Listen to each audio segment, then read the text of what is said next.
અમદાવાદની સૌથી જૂની અને પ્રતિષ્ઠિત કોલેજ એટલે કે ગુજરાત કોલેજની હોસ્ટેલ છેલ્લા 5 વર્ષથી બંધ છે।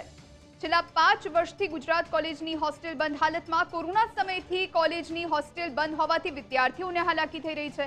વિવિધ જિલ્લાઓમાંથી આવતા વિદ્યાર્થીઓ હેરાન પરેશાન થઈ રહ્યા છે। વિદ્યાર્થીઓ અન્ય હોસ્ટેલમાં તોતિંગ ફી આપી રહેવા માટે મજબૂર બન્યા છે।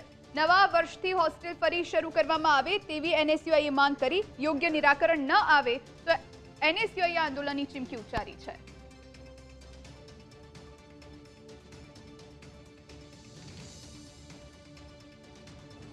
સાહેબ, અમારી માંગણી એમ છે કે 2020 કોરોના કાળથી આ હોસ્ટેલ બંધ કરવામાં આવી છે, તો વિદ્યાર્થીઓ જે 2020 થી અત્યાર સુધીમાં અભ્યાસ કર્યા છે અને આવનારા સમયમાં જે એડમિશન પ્રોસેસ શરૂ થવાની છે, તો હોસ્ટેલ શરૂ કરવામાં આવે। આજે મીટિંગ થઈ, આજે લોકો આવીને ગયા કે આજે એ ઇમારત તો હવે ઉપયોગમાં લેવા જેવી નથી, પાડીને નવું બનાવવાના છે, 2 વર્ષ લાગશે। હા, 2 વર્ષ લાગશે આવી વસ્તુ કહેવામાં આવેલી છે અને આ બધી વસ્તુ મારી પાસે રૂમ હોય મારી વાત સાંભળો, 5 વર્ષથી હોસ્ટેલ બંધ થાય છે। કેટલા વિદ્યાર્થીઓ, જેમ કે આમાંથી ઘણા એવા છે, આમાંથી જ હશે 1-2 તો કે જે બહારથી દ્વારકાથી ક્યાંથી સ્ટડી માટે આવે છે, બંધ નથી રાખવા।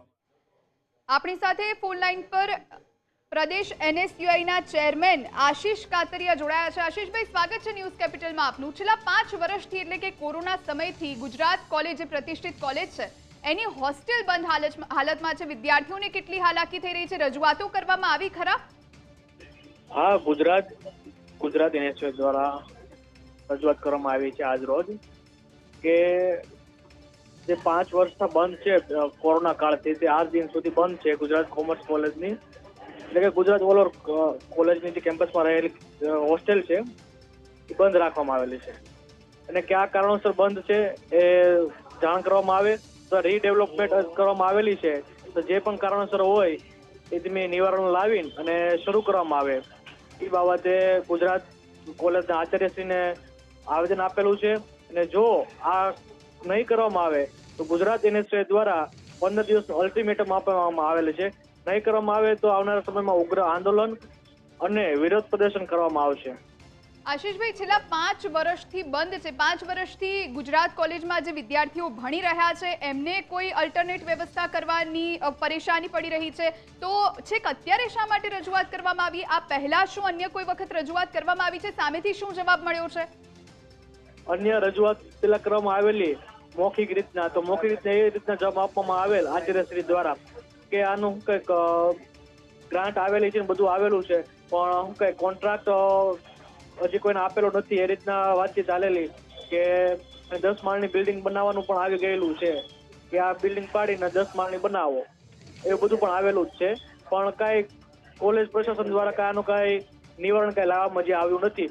એટલે અમે આજ રોજ ગુજરાત યુનિવર્સિટીના સાથી મિત્ર વિજયભાઈ રાજપૂત, જયસિંહ ઠાકોર અને મારા દ્વારા આજ આવેદન આપવામાં આવેલું હતું। તો આજે આપે આવેદન આપ્યું છે, તો સામેથી શું જવાબ આપવામાં આવ્યો છે? આજે આચાર્ય હાજર નતા ગુજરાત આર્ટ્સ એન્ડ સાયન્સ કોલેજના, તમે બીજા આચાર્ય આર્ટ્સ એન્ડ કોમર્સ કોલેજના આચાર્યને આવેદન પત્ર આજે આપવામાં આવેલું હતું ને એમ કહેલું કે આજ અમે બેઠક કરી હતી આચાર્ય દ્વારા, એ રીતના અમને જાણ કરી કે આજ બેઠક કરવામાં આવેલી હતી અને આનું નિવારણ તાત્કાલિક લાવશું એ અમને ખાતરી આપી છે। જી, આભાર આશિષભાઈ અમારી સાથે વાતચીત કરવા માટે।